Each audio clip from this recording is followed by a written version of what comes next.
Hi, I'm Lisabeth Stewart, and this is my engineering case study on the Upper Big Branch coal mine explosion.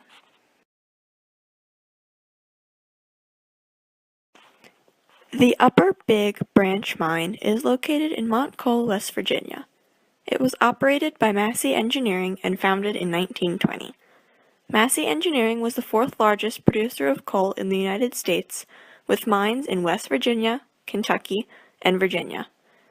Massey Energy was eventually taken over by Alpha Natural Resources and is still in their ownership today. The Upper Big Branch coal mine was in operation until April 5, 2010. At 3:02 p.m. on April 4, 2010, an explosion erupted deep inside the Upper Big Branch mine. By 8 p.m. it was confirmed that 7 miners were dead and 19 were unaccounted for. April 5th, by 2 a.m., 25 miners had been declared dead and 4 were still missing inside the mine. Finally, 6 days after the explosion occurred deep within the mine, the last 4 deaths were confirmed, yet all the bodies were not removed until April 13th. The coal dust explosion was the worst that had happened in any mine in the past 40 years. Few remediation actions could be taken immediately following the explosion. Fire, smoke, and high levels of deadly methane gas, as well as carbon monoxide inside the mine, hampered search and recovery for nearly a week. This led to information being very slow and forthcoming. Family members of the miners were cast into a time of worrying and anxiety, hoping for a miracle that their loved ones would be declared still alive. The high levels of toxic fumes continued to hinder teams and relief efforts. Even once miners were pronounced dead, their bodies could not be removed for several days. As a result of the mine's explosion, 29 miners died, and an in-depth investigation of the mine as well as its operators was begun. The Upper Big Branch coal mine was shut down and sealed after the explosion. During this time, the president and CEO of Massey Engineering was accused of putting profits above people as a long investigation process was begun.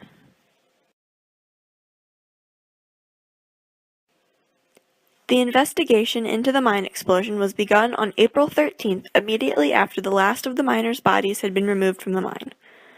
Blankenship, the Massey Energy CEO, as well as other mine operators, initially refused to answer many investigative questions. Months of interviews, data, documents, and correspondence was unearthed between the operators and owners of the mine. A disregard for safety rules, failure, and oversight led to the mine conditions which resulted in the loss of life.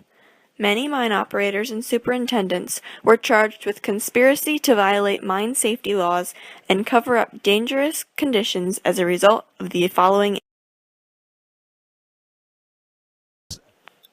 Several factors had contributed to the mine explosion. Massey Engineering had put coal production ahead of worker safety and concealed many hazards. It was a pattern of negligence on the part of Massey Engineering. Safety concerns were often ignored and only temporarily addressed when it was known the inspectors would be coming to look at the mine. The mine's methane monitor was disabled, and fresh air was only redirected into the mine when inspectors would come. Poor ventilation, equipment with malfunctioning safety mechanisms, and combustible coal dust behaving like a line of gunpowder to carry the explosion were the main causes of the extreme explosion.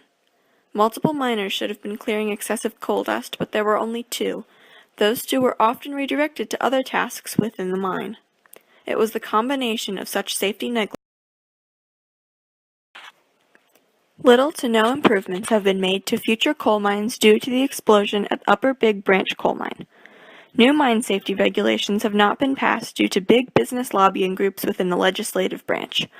Under the Mine Safety Act, conspiring to violate mine safety is only a misdemeanor, even when there are deaths involved due to the company's negligence. This makes any prosecution of mine operators or their owners very difficult, even if it was their own negligence that led to the miner's death.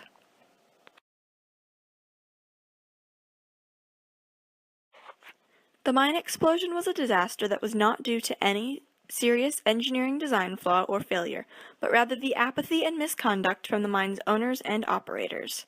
Some structural design aspects, such as ventilation and structural support, are always extremely necessary to consider when designing a mine, but there were no structural flaws that resulted in the mine exploding. Future regulations and legalities of mines would be necessary to increase the safety of coal mines, rather than a redesign of the engineering components of the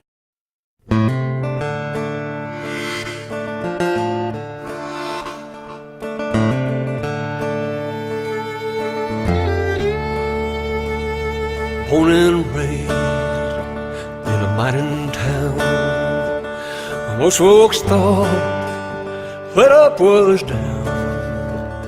We all lived and gave our soul, did it all smoking coal.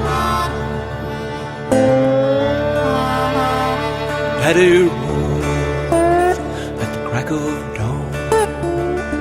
When I could, I'd tag along. Captain said, what a fine young man, put a pick in that boy's hand.